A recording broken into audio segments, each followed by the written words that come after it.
Hey there, hope you're doing great today. So what are the three most common underwriting mistakes that I have encountered lately? And let me be clear, I call them mistakes because I compare that against my own investment criteria, which of course may be different from yours. But for me, these are reasons to either pause altogether or ask more questions around. But before we begin, just a quick reminder that our videos are for educational and entertainment purposes only and do not constitute tax, legal, or investment advice. So let's begin.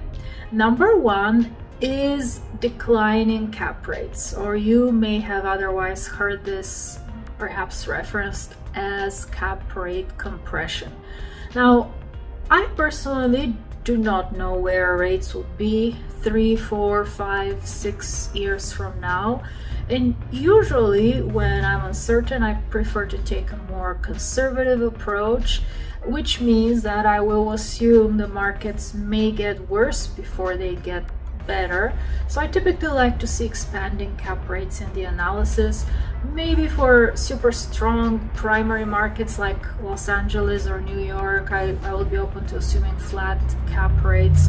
But when I see declining cap rates, that usually gives me some concern. Of course, if you're someone who very firmly and strongly believes that rates will drop drastically over the next 3, 4, or 5 year horizon, then you are likely to assume that in your projections, but I do not fall into that category.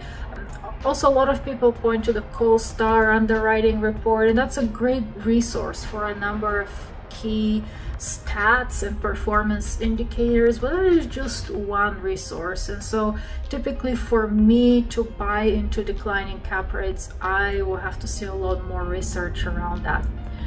Number two is lack of reserves or inadequate reserves. A lot of the deals that I've looked at lately have, or at least the ones that I've passed on lately, have had that common characteristics.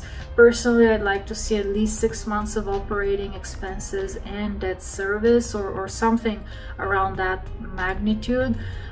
In a lot of deals I've looked at lately, there are either no reserves altogether or very nominal reserves up to 3 months, and in most cases less.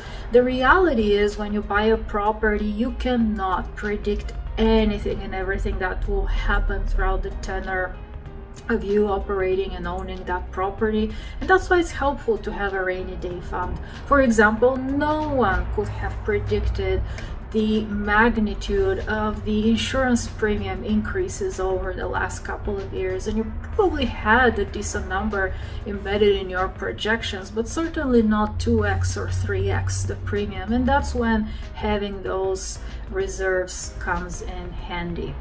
And number three is lack of the stabilization period. What do I mean by that? Typically when you acquire an asset, it does take some time to bring it to what's known as a steady eddy, stabilized level of operations. It does take some time to take over the property, transition the books and records, get the existing tenant base accustomed to new policies or procedures, or at a minimum following their existing contractual obligations. So typically, at least from my experience and what I've seen, is things tend to get worse before they get better.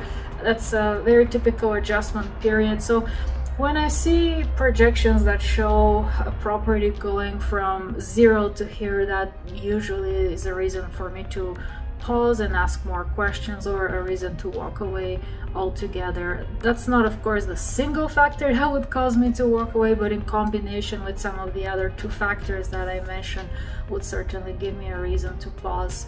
So I hope you found today's video helpful, and again, these are just observations from a few deals, and those are some common threads that I picked up on that I thought I would share with you, and hope you find these helpful. And if you did, please like, share, and subscribe, and I'll see you at the next one.